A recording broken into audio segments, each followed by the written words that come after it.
Yeah! I love this. Oh, that's Fuck, funny. that's number 2. Yeah! Bernie! Oh, that's funny. How do I look? Yeah! It's right off her I ass. know. I'm over 4. Yeah! And here you go, G. Oh, great.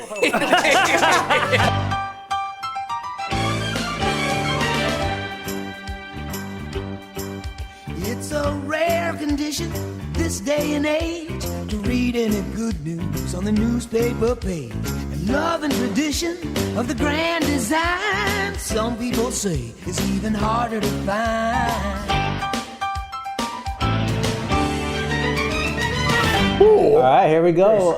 Unlocking Silicon Valley, brought to you by Donald Trump. One little piggy. What am I? I don't know. Cheat the alien. Beep boop, beep boop. All right, well, can we take them off now? Not only is it our Halloween special, but we're about less than 3 weeks away from the election. Mm-hmm. And, obviously it's a presidential election, but there are a lot of state and local laws that, we're not going to tell you who to vote for president. But we are going to talk to you about a few of the propositions that are on the ballot and, give you our take on that. So the first one, not really housing related, but, if you could save $1 or $2. Prop 34 restricts spending of prescription drug revenues by certain healthcare providers and initiatives. So essentially what that means is they're requiring healthcare providers basically to spend 98% of revenues on federal discount prescription drug programs. I know it's a lot of words there for you guys, on direct patient care. So basically reinvesting the revenue that they're making off of prescription drugs and putting that into patient care. So that's, either newer equipment, making sure they have proper staffing, those types of things. Who is they? They is, so. This is federal. This applies to healthcare providers, right? So if Kaiser, selling prescription drugs, the state says, hey, we want you to take 80% of the revenue from that and reinvest it into client and patient care. So our office, board, local, real estate folks have taken a look at that. And the last thing, which I do think is important because we are an aging population, is that it permanently authorizes the state to negotiate Medi-Cal drug prices on a statewide basis. Now, I am not for more government involvement, but I do think on the healthcare side of things, I think, it is a huge expense for many Americans, especially, like I said, we have an aging population, and then we have us who's taking care of our elderly parents. And so I think, the state stepping in and bringing down Medi-Cal drug prices, I don't see that as a bad thing. So we're saying vote yes. I don't know if you guys have any thoughts on that. Why is this relevant to us? Well, it's relevant because we all have parents. Oh, so this is not housing related. That was the first thing I said. Sorry, you said so many words that I just... All right. You got that word salad going. On a non-housing related proposition, Yes, Prop okay. 34 is going to permanently authorize the state to negotiate Medi-Cal drug prices statewide. And so, ultimately, drug prices are high. I'm with you. I'm not for more government involvement. Donald, what do you think? Yeah, it's going to be huge. No, I think that's, if they're going to do something with how expensive it is, I think this is, don't we have, and Mark, you, I think, own a couple different hospitals, and isn't there like a shortage on staff? So do you, Don. Like in a lot of these places, aren't there a shortage of staff just because they're not getting Well, I think paid? staff all the way around is an issue. Yeah, right? but especially So- for hospitals. Like I know Yeah. that's like a large thing right now, and if this Sure. brings people into the attention of... Well, I think Proposition 34 is one of them that we don't have a lot of opposition on. I think it's something that most people are agreeing that a yes vote makes sense. Yeah, it makes sense. And yes, and while it is not housing related, it is community based related, and it has to do with all of our needs in healthcare. Well, yeah, and if we're able to bring down Medi-Cal prescription drug prices, that should, in theory, free up more money. One, for our elderly population to live a little more comfortably, and two, the people that are supporting that population, will free up some capital as well. Yeah, So, yep. Next one, non-housing related. Sorry, Aaron. my bad. But Proposition 3, which, you know, we're saying vote yes. However, our state of California, is I don't know, what would you call it? A very progressive. Yeah, progressive state. Absolutely. You know, obviously. Open-minded. Yeah, open-minded. Same-sex marriage obviously has been legal here for a very long time. However, the California Constitution still states that marriage is only between a man and a woman. Proposition 3 will amend that, you know, so that it doesn't just specifically say, you know, marriage is between a man or a woman. So what do you think about that, Aaron? It doesn't affect me, so I'm for whatever. Is that because you're never getting married, or? Thank you, David. I'm really excited that you brought me into this question. I believe that if you are same-sex marriage and that's what you want to do, then go right ahead. It shouldn't really matter where you live. God bless you. Do it, whatever you want. Love is love. Love is love. Yes to that. Awesome. All right. Well, then I will get into two housing-related propositions for you. First one's... And by the way, if I didn't have so many friends divorced, I probably would be more inclined to get married. All right. Interesting statistic. Hold on. This is actually interesting. I just read this the other day because this is an interesting statistic. Heterosexual couples, man and a woman, divorce at a rate of 42%. Okay, nationwide, 42% is the divorce rate for heterosexual couples. Lesbian marriages have a 77% divorce rate, and gay marriage between a man and a man have only a 28% divorce rate. All right, boys.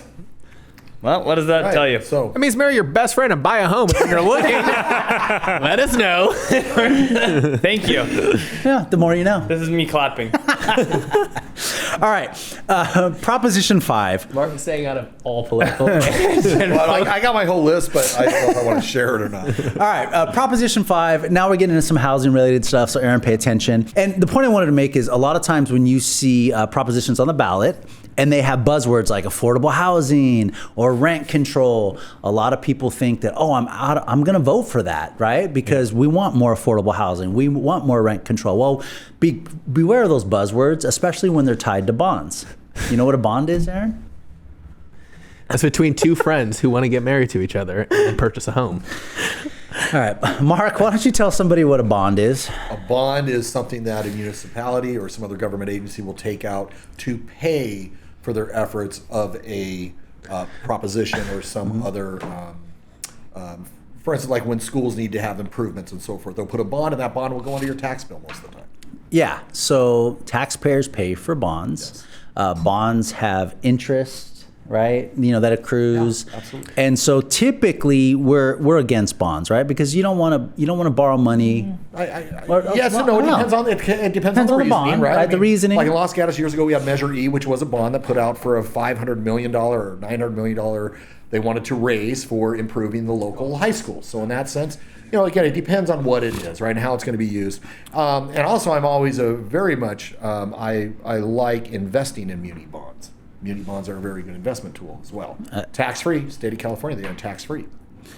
All different subject. Absolutely. And so Prop 5, so for a proposition measure to pass when it comes to affordable housing and public infrastructure, you need 2/3 vote. Correct. Prop 5 lowers it to 55%, Yep. right? And then they'll make it a constitutional amendment. So anytime somebody puts a proposition in front of the voters that has to do with affordable housing or public infrastructure, they would no longer be required to get 2/3 vote. They'd only need to get 55% of the vote. I don't like that either. No. Why? Well, because like I mentioned, a lot of bond measures ends up just putting undue tax on voters. And if you're doing it under affordable housing, right, or public infrastructure, that can mean a lot of things. And I think it can lead to wasteful spending. So I'm recommending a no vote on that. Yeah, and I also feel that, you know, a lot of times what people forget about, they assume that because somebody owns a piece of real estate, they're not middle class, they have tons of money and everything, and that's who's taking the burden on these bonds. It goes onto your tax bill. You have a lot of people that are on single income or retirees who can't afford to have that on there. And if you start limiting, and this is where it goes through the whole democracy, right? When you start limiting the amount of people who have to vote to approve something, I think you're really starting on a slippery slope with that. Do you So- think this is limiting the amount of people? Yeah, it drops it to 55%. So you only need 55% of voters to approve it compared to Yeah. 2/3 right now. And I'll give you an example. Like, for instance, it allows local governments to assess property taxes above 1% to Yep. repay for these Right. bonds. So imagine, and the reason why we're saying no is because it's going to disproportionately affect homeowners.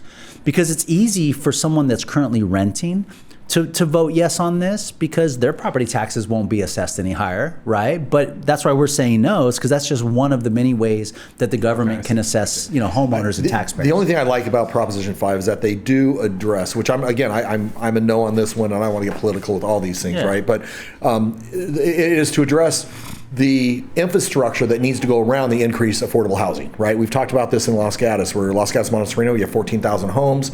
Within the next 3 to 5 years, they're talking about putting another 4,000 units on in that area. And our traffic is already terrible. Our schools are already impacted. So how do you address the infrastructure? Proposition 5, it was somebody's brainstorm that this would address that, but I think it goes too far in how it does that. I agree. And the last one, and if you've not paid attention to anything I've mumbled about for the past 5 or 10 minutes, pay attention to this one, Aaron. Proposition 33. Proposition 33 expands local government's authority to enact rent control on residential properties. Okay? Big no. Big no. Big no. Why is it a no, Jeet? Well, sorry, could you repeat that? Sure, I'll start from the beginning. If there's one thing I want you to pay attention to, I got distracted by Aaron putting his mask on. he dresses like to work every day. Hey, that's What's the not his difference? mask, dude. He pulled that out of his Yeah, closet. that's his Tuesday. So they're enacting rent control on residential. But this is nationwide. No, this is Oh, just state? this is a state ballot. Okay. Yeah. Why do I care? Why do you care? Proposition 33 enacts rent control on residential properties. Why do you care? Well, you ever bought real estate? Then you should care. If you're a landlord, you should care, right? And I understand rents are high for a lot of people, and that's tough. But imagine you have a $2 million property, and you can't get market rent for that investment in that asset because of rent control. So basically, to summarize, you, as the landlord, are fixed on the cost that you can now rent your house out, even though you had a $14,000 water main break last year and you're trying to get more rent because now you've redone your entire house and you've had to pay all this money. Now you can still only get $3,400 a month when you should be getting $5,000. Or does that eliminate how much you can upcharge them per year? The state will control the amount of rent that you get to charge. I wasn't saying why should I should care. Yeah. I was saying how does that affect someone in layman's terms? And I can understand from a renter's perspective, you're like, man, it would be nice if these rents didn't go up every year, right? But I mean, I'm a capitalist. But this is a free market. Think about it, if that's what they did with the stock market. You can only go up 5% a year with Tesla or Nvidia or Apple. Or any of your investments, right? It doesn't make sense. Yeah, I think, the focus should be on let's create affordable housing, right, and things like that. But on a residential property, to be able to, if I save up my money, I'm able to afford an investment property, and you're telling me that fair market is $5,000 or $6,000 a month, but because I've had a tenant in here, the most I can make it is $3,500. I don't think that's fair. Is it fair to say that if the government did their job a long time ago, that these things wouldn't even be getting No, I think No. enforced? Well, hold on. I mean, we're a free society. It's capitalism, man. I mean, it's like if I have enough money to go out there and bust my ass to buy a rental property, why should anybody tell me what I could rent so for the property? can I Well, but the confirm- government used to be that way. You used to do whatever you want. That's how it should I be. own a piece of real estate. I should be able to charge. But if there was enough affordable housing, I'm saying, then why would the government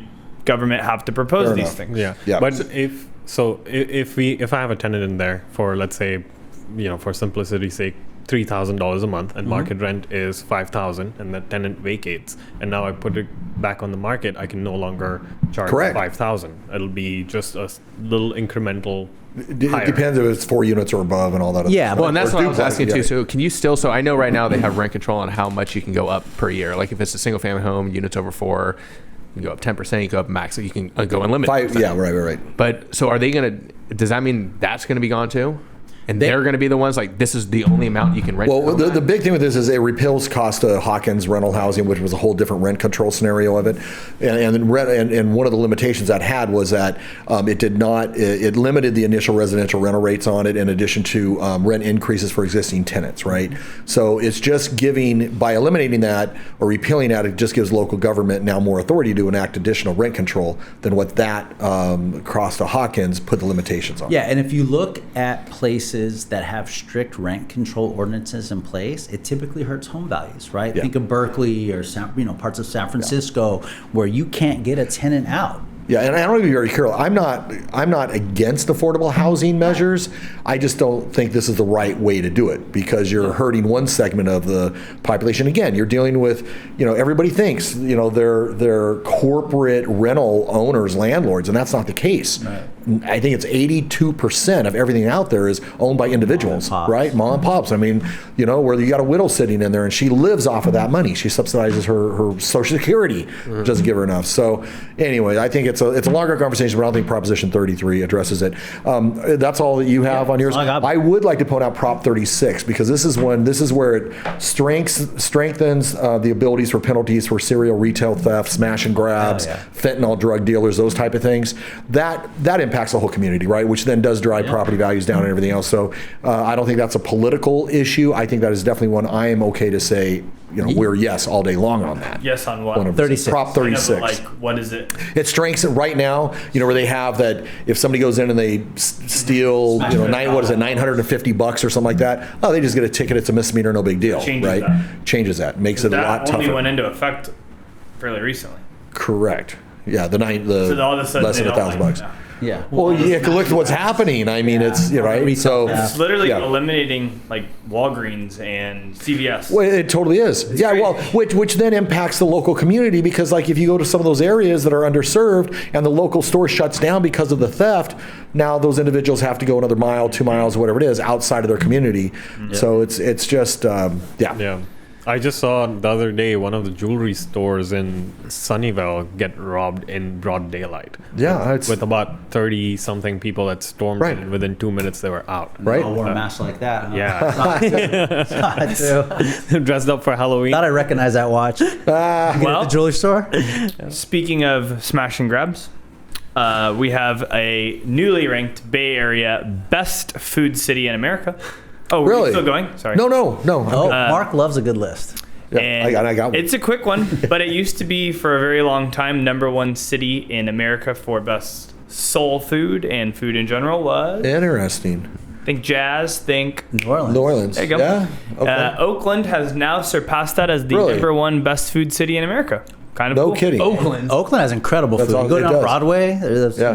So Oakland's been on the come up. I mean, you hear about all the bad things, but the downtown areas, part of it is really cool. A lot of areas in Berkeley are really cool. So and Oakland also has the best sideshows. Thank you. And so that's cool. I also want to recognize us as being us, like us 6, 5 plus J. Jason wasn't on the team last year. BKG. This is actually really good, and I'm proud. So we were the #1 team in San Jose. Wow, awesome. Under 10 people. Number 41 in the state of California, and number 87 for national size team. Wow. With 145 million and 93 transactions. So that's a round of applause right there. Good job, aliens. Oh yeah, man. And here it is, October. Awesome. We've already passed those numbers. Yeah. And we're still under 10 people. Under 10 We're going to smash that. And we will never be over 10 That's people. absolutely right. Record that, staple it to everything. And Aaron, I'm not having any more kids, so you're safe. I'll make us a team of 8. And then before I pass my baton, would like to talk about what experience in real estate means. We recently went on an appointment with David. We did super well. We thought we were going to get the listing. We ended up not getting the listing. And when we found out why, we found out that the other agent that they elected to hire had more experience. Never. Wow, heard of I find that pretty So, hard to believe. Number one question I think that you need to ask is, what does experience mean to you? Does that mean that this guy or girl had their license in 1970, Right. but has Yeah, not great sold point. more than 5 houses Right. in the last Yep. year or so? Yeah. Exactly. Or does experience mean to you they're day in, day out, they have the most transactions, Right. and Yeah. that's who you want to work with? And Yeah. then how does experience translate to getting you the most amount of money or saving you the most amount Right. of money if you're a buyer? So I think there's some better questions that you can ask, especially if you're interviewing. We all encourage our clients Right. to consistently interview. We like to be part of that process. Yeah. It's a great And, question to uh, ask the seller though as well. You know, just- when they want feedback and questions. Well, What to is the you? most Yeah. important thing? Experience. Okay, like tell me a little bit more about Right, that, right, Because Johnny Cochran from 1978, who hasn't sold a house in 3 years, Johnny sure has more experience on paper. Well, it's been licensed longer. That's Correct. just like saying that someone who's 80 years old is a more experienced driver than me because they got their license before me. But if, Yeah, I've got 2 things to mention on this. There was a property, I'm not sure, I thought one of you guys showed it to me yesterday on MLS, I'm 011 on mine. This was like 008. Individual list the talking about property. license number. License number, correct, yeah, just for So time in just, the business. just to throw it out there for everyone, anyone that's a 008 or 004, That's that 40 means you're years. like old 40, 50 years in the To business. put into perspective, But- I'm 10 years in and I'm 019. They're 02, 02. 02. So this individual, and I'm sure it was one of you guys that threw it up to me, put the property on the market, right? No disclosures. They want an offer come in as is, not even a natural hazard disclosure or anything, right? And you're sitting there going, okay, I mean, why would you go down this road? Because the buyer's going to come in there and use that totally against you. I was going to say, I love when agents do that. That's what I told the agent. I was like, you write an offer on that property, lock it up. I don't care if that guy's doing no disclosures or not, because you have a legal right to ask for certain documents, right? And then I want to use like Ben and Jeet as examples for this, right? I mean, you guys have been in the business. You can't say I got 20 years worth of experience, but you've got pretty much 20 years worth of experience compared to terms of most transactions. agents, right? Absolutely. I mean, you're on a team that's doing 100 units plus. I mean, just what we get experience on our team, and it's not just a matter of, okay, if I do 40 units, that's my count, right? It's a combined collaborative effort where we're constantly sharing ideas and experience. So Yeah. for those of you guys that are on the team a lot less years in the business that David and I have, yeah, the experience you guys have is going to blow away any traditional agents that's been in this business 20 years. Well, absolutely. And to Aaron's point, the gentleman that we lost to, or the 2-person team that we lost to, combined, they did 7 deals in the last 12 never months. heard Yeah, I mean, come on. 7 deals in the last 12 But months. I, as you know, because I was complaining yesterday, lost several presentations And it happens. recently. It happens. And I want people that are thinking about buying or selling to get super, super clear on what they're looking for with an agent. If you're looking for the best communication, what does that mean to you, and how does that affect? But Aaron, your let me interrupt you. The problem is most people don't know. They're only Correct. selling 3 to 5 houses a year. So what would you advise are the top 3 things that somebody would look for in hiring an agent? Yeah. And, What is your whoever strategy? Yeah, with marketing. Like, what is my strategy. timeline? How are you gonna get the best price? What does your support staff and team look like? Right. What prep work are we going to are we going to do for the house, and how is it going to benefit me? Okay. Our rule of thumb is if we spend $1, we're going to get $3 to $5 back. We're going to bill everything to escrow, so you're not even paying out of pocket. Aaron and I, this is actually, I want to open this up to you guys. Aaron and I were having this conversation just before the podcast, because like Aaron mentioned, he lost a couple of listing appointments recently. And Aaron says, well, I want to go last from now on. I want to be the last one out of the 3 or 5 agents that you interview. All right. And then he laid out a plan.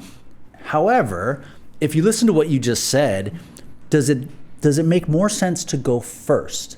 The reason why I like to go first is I like to set up the agents coming after me to fail, right? So to your point, hey, when I go in first, I give the seller, these are 5 or 10 questions you need to ask everybody else who you interview after me.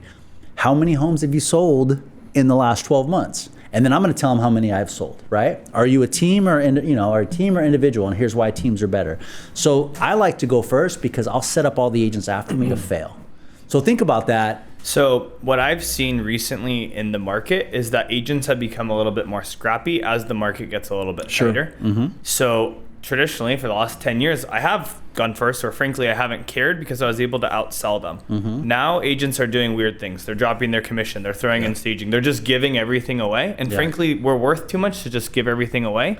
And my value proposition that I brought to the table is I will outsell. If we both have the same home, this guy's over here and I'm over here, I'm going to get more money for you than this guy. Yeah, I want to come back to that for a second. But first, I would say, it used to be that in our industry we would train agents to be the last person in the door, because by that time the consumer is generally ready to sign a contract, ready to go. You can grind them down at that point. But I have changed my tact a little bit and wanting to be the first one, because you can set the bar at that point, right? You can educate that seller. You can be the first one in the door. That were sellers who aren't selling 10, 15 homes in their entire lifetime. You have the opportunity to educate them. Well, and going back to kind of what you're talking about, how agents are throwing things out there, I think what sellers make the mistake is the sellers that focus on, what are you going to charge me? What are you going to price my house for? Those are the two reasons not to hire an agent, right? Because that's an agent who's going to tell you what you want to hear rather than what you need to hear. So what would you say to somebody who wants to interview 4 agents? We went first, and then they say they want to think about it. What is there to think about if I set the bar so high and they did all of those things? It's tough to say what are they going to think about, especially when we preach interview at least 3 people, understand what you're walking in. Well, so I mean, what are they going to miss? But that's what David's saying. I think is that's why we set the bar. So when they see those other 2 people, that's what they're missing. So my bar wasn't set high enough. Well, you want to be the not comparison, true. right? No, you have to bring the conversation full circle. If we go first, and then the seller says, okay, I've done all my interviews, I'm going to think about it, then I'm going to follow up and I'm going to say, here are 3 or 5 important things to think about while you're making your decision. Never go with the cheapest agent. Never go with the agent that promises you the highest price. Right? And then remember the things that you said were important to you, which is communication, transparency, whatever. And then you reiterate your value proposition. And what I'll also do is get the commitment from them.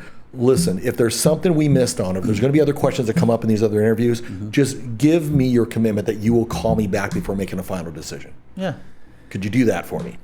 That'd be great if they did. Right. I think there's benefit to both. The benefit to going last is to be like, okay, I've given you my entire presentation. Is there anything that the other agent said that maybe I didn't talk about or clarify? I'd love to talk about that now. So you have that opportunity. But also, again, I think going first, I'd love to set other agents up to fail. And I'll ask, I'll tell the seller, why don't you have that other agent pull up their Zillow profile right then and there, and have them show you how many homes they've sold the last 12 months. So then I also had a buyer consultation this past weekend. That's a great point right there. And they said, why should I go with you versus another really, really big agent in this valley? And ultimately, I tried to explain to them, well, you're never even going to get that agent on the phone. I said, if we can call them right now, and if they answer, you should work with that agent. That's great. That's awesome. 1, they didn't call, but 2, I guarantee you they won't. How are you going to get the highest price for your seller if you don't even answer the phone for the other agent? You're going to push it off to somebody else. Come on, man. Yep, very true. Exactly. I get Cool. that. I have a question or a topic that I want to just talk about real quick. I've had a couple buyers express interest in now investing out of state. Tax season's coming up. They're looking for more write-offs. They think 2025 is going to be a better year for this. We've had Jason, which I wish he was here to talk more about. We'll talk to him about this on the next podcast. But he just recently invested in a Section 8 property out in Cleveland. Aaron's looking, or you just got in contract on a Section 8 out in Cleveland. When you look for a property outside of the state, not commercial, just a single or a duplex, what numbers are you running to make sure that you're in the right position to invest? Do you want my answer? What are you looking out for? Starting from you, a newer investor. So Jason and I went down a different path than like what Mark has done. Obviously, Mark's our mentor. So is David. We watch what they do. We kind of implement. I am also very new to investing. So is Jason. We basically wanted something that we don't have to go manage, that is guaranteed rent, and something that is decently low risk, right? It's not $1 million property. So we were presented with a couple of properties in Lorain, which is just outside of Cleveland. It's a Section 8 property. It's completely subsidized. It's about $100,000. Our net is $1,000. Our gross rent after everything is $1,000 a month. So when you went into looking at that property, what did you take into consideration? What you had to do to fix the property? So this is completely different. It's already fixed for you, and it's already completely done, dialed. So you don't have to do any of that. My rule of thumb was for every $100,000 that the property purchase costs, I wanted to make $1,000. Well, it's a 1% rule. The 1% right? rule. Yeah. But I like to not call it the 1% rule because I didn't think of that. It's actually more because how much do you make in rents? It's about 2,000 and change, but you have to pay utilities. So they're making if you look at it just straight off, it's 12%, right? Because they're getting 12 grand on a $100,000 investment. But what you're forgetting about is roof collapses, some issue or some that happens at a property. You better be setting aside that reserve. Yep. And the people that are making money in those transactions are the guys that are sourcing those properties, fixing them up, and flipping them off to you guys for making it happen. Residential is simply an appreciation play. The challenge with some of those Section 8 scenarios, yes, they bake it in, it's ready to go, it's a coupon clipper, if you will. There's almost zero appreciation in those. So it is only a residential, it is only a cash flow play. Because we are only doing interest on right. loan. So you sit there and say, okay, let's go buy 10 of these, right? Well, I think it's a risky scenario. I'd rather take that money and put it into more of something that's not as risky. Yeah. Or you go to an area that is targeted for having great appreciation. Okay, well that's okay. So like you said, you're gonna have to have some money though if you're gonna go multi-unit or commercial. Like no, I'm not saying it doesn't have to be commercial. I mean, look what happened in Austin. If you timed it right, you could have got in there with those properties that were 250, 285 yeah, but less. You can't get in for that for 20 grand, 30 grand. Well, yeah, but you're gonna have no appreciation there. So for let's say 50 grand or less, no appreciation. You're looking at the rent play overall. If let's say I have 100 grand in pocket, that's what a lot of my friends buyers have. 100 grand. What are you looking at? What numbers are you running? For me personally, I'm going to try to find maybe a condo or a townhome that's by a college or a hospital or something like that, to where I can get the appreciation because of the location it's at, and then hopefully get that same or similar type of. And what do you mean when you say like what happens if the roof collapses? You're just saying like if you're making 12 grand. Well, you got to remember on a single family home, you are responsible for everything on that property. Yeah, but you also have insurance. Yeah, well, I mean, but okay, just take something as far as appliances go out or whatever. At some point, you need to decide what you're going to do with money. So whether it's putting it into the stock market, going with a cash flow play, going with an appreciation. The good news is there's no right or wrong. The bad news is there's no right or wrong. Yeah, it's kind of like it's raising true. a kid. I mean, the only thing you got to realize with real estate is it's a long-term play. Yeah, you know. But to your point, no one's going into Lorain, Ohio, and saying, in 10 years from now, these things are going to be worth double, right? Like we're not even paying down the asset. Yeah. Right. So to your point about, I, as you guys know, I'm a true advocate for looking at all the different, it's not just California you want to buy in. In fact, I recommend outside of California for investments anyways. And I've got a list, my top 10 list. Go ahead. Top 10 list. We need to have something pop up on the screen. Top 10. So while we're spoiled in our area, and again, we always say we're recession resilient, not recession proof. There are areas in the country that are not doing well at all. This is the list of the top 10 states that are hardest hit with having more homes where their mortgages are underwater. Okay, I don't mean underwater physically, although some of the underwater. Yeah, where it's more like a short. They owe more than what the mortgage is worth, right? Yeah. Okay, I'll just go through these real quick. So it does. I think I was talking to somebody. They're like, "Oh, I thought you meant really like underwater." No, I mean they're just okay. Louisiana. Right? Check this out. In Louisiana, 10.5% of all mortgages are underwater. Mississippi, 6.8%. Kentucky, which surprised the hell out of me, because there's areas in Kentucky that are really on fire, 6.3%. Arkansas, 5.4%. Iowa, 5% of all mortgages. North Dakota, 5%. Oklahoma, 5%. West Virginia, 4%. Illinois, 4%, and Missouri at 3.9%. What was the common sense? Yeah, I was going to say, what do all those places have in common there? Well, they're all back east, right? Well, Midwest. But when were they purchased? 2020? Yeah. Well, it's not based on when they're purchased. It's based on what the value of the current asset is compared to what their mortgage is. And when you start dealing with 5%, I would love to know how high those homes appreciated in 2020 when COVID hit, like how much people started to pay for them, and then what it just came. Well, there's I'm sure it's come down to reality over there. If you look at Austin, I mean, Austin lost 20 to 30% of its value, right? And I've got a couple. I mean, we bought early on; those houses have done great. They were able to absorb that 20 to 30% hit. But the houses that we bought kind of at the later side of that. I mean, we're underwater. Yeah, the challenge with those areas go back to like where you and Jason invested is not a lot of appreciation. Yeah, and also those areas. There are a lot of FHA VA loans, which has a smaller down payment, which is why you're able to get upside down faster. Yeah. Yep. I had a client that reached out last week and said he wants to invest and he's looking at these 3 areas. So one was Sacramento, which is close by. Then the other part that he wanted to look into was North Carolina and Austin. Because Austin's down, so he's like, it might be the time to actually buy in the downturn. So we're going to start rolling out our wealth building tour as of next year, 2025. Wealth building. Really? Yeah, absolutely, man. So I'll tell you, absolutely. You had an investor that hit the nail on the head. We missed, in my opinion, the market to buy property in San Francisco. Have you seen what's You been think? going? Well, yeah. Oh, it's popped Coming back. I mean, $4.5 million, $5 million. Yeah. Down kind of by the marina, the Was it a house or a condo that they bought? house, but I mean, think that there's whole still area some has decent bounced buys up there there. is some decent buys, but I also still like think the vibe of San Francisco is back. It's coming It's back. coming back. Yeah, I mean, we it's were just Downtown, there. like near Westfield, where all that happened. I was there a month ago and I had somebody spit on my car because I didn't donate them money when I went around the corner past them. Donate's a generous term. Yeah, we were just up there, a few of us, like 2 weeks ago. It was great. We had a great time. But like someone said, the crime in San Francisco doesn't go uphill. Crime doesn't climb. Crime doesn't climb. That's it. Yeah, and I was like, funny. wow, that's Carl so the true. Fog. That is Carl funny. the Fog climbs. All right. Are we done? Anybody have anything? Yeah, I have a top All five. right, let's go, list. G. Top five. Top five. Ooh. So, we talked about like if we spend $1 in a house, we want 3 to 5 back when selling a home. Yes. Yeah. So there was a recent poll that people had done to find out what sellers valued the most Okay. in doing updates before selling their home. Sellers or buyers? Sellers or buyers? Sellers. Sellers. What do sellers value? As in, like, what the sellers did the most in order to, Okay. like, the top 5 things they did before selling putting their home on the market. Yeah. Right. Okay, fair yeah, enough. exactly. Okay. So, the first one was interior paint. Yep. Mhm. Second was improve the bathroom. Third was kitchen. Fourth was landscape. And fifth was flooring.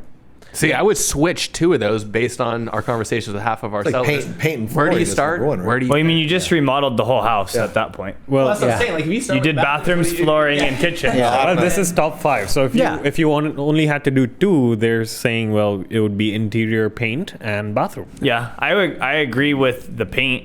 I think if you're going to do one thing, I do think paint. landscape's important because that's Yeah. like first Paint, landscape, impression, flooring. curb appeal. Yeah. I would go paint, landscape because it's pretty minimal, and then Is this all over the nation? I do kitchen? bathroom last. Dude, I'm Nationwide. not kitchen and Nationwide. bathrooms to me. Yeah, you're never going to put the amount of money that a buyer's going to want to put into it. And if you have a house that needs to be updated and you got this beautiful remodeled kitchen or bathroom, you're opening up a can of worms. And it's like, oh well, if I just did that bathroom, Yeah. what about all the bathrooms? I mean, Or- to your point, we sold a house with someone that toured the house, went through the floor, and they still had 30 offers. 100%. Yeah. because they want a blank canvas. So I think They on want a that blank one, canvas. all we did was clean up the landscape.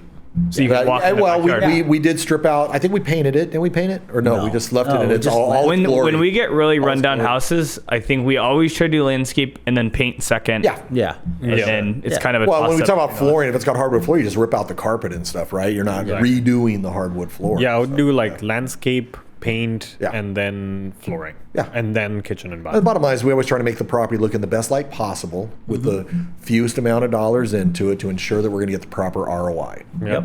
And I know you mentioned that one agent that only had the NHD up. So Yeah. recently I got a client into contract off market in Berryessa where the property had just come on the coming soon list on the MLS, and I gave him a call 2 hours later and said my client wants to write an offer subject to inspections, Yeah. and found out that he had only sold 2 or 3 properties. Yep.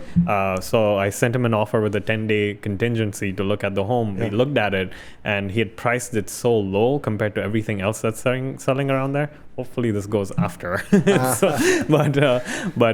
But he so we actually got about 100K plus in equity at buying this Built thing. in. It's Yeah, built in, experience. which- And I bet you that guy was probably licensed longer than you've been licensed, yeah, actually. right? You should have heard him on the phone. I'm like, There you oh go. my Yeah. god. Yeah. Yeah. I mean, that's, Right? you know, I think people just have that perception sometimes that a licensed real estate agent is a professional, not knowing about, bring it all the way back around to experience. About the number 3 agent in San Jose. Hey, Yeah, boy. Number 1 on a number 1 team. number 1 team in San Jose. Oh, Not that's bad, pretty good. guys. Absolutely. Number 1 billboard.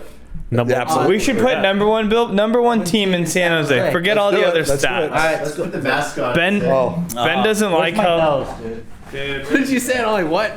Bernie, it says he's too small on the billboard.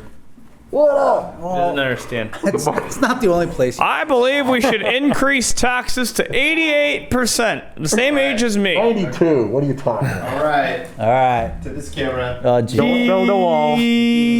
We'll be like, all right, see you guys next time. See ya. Bye. That's a wrap.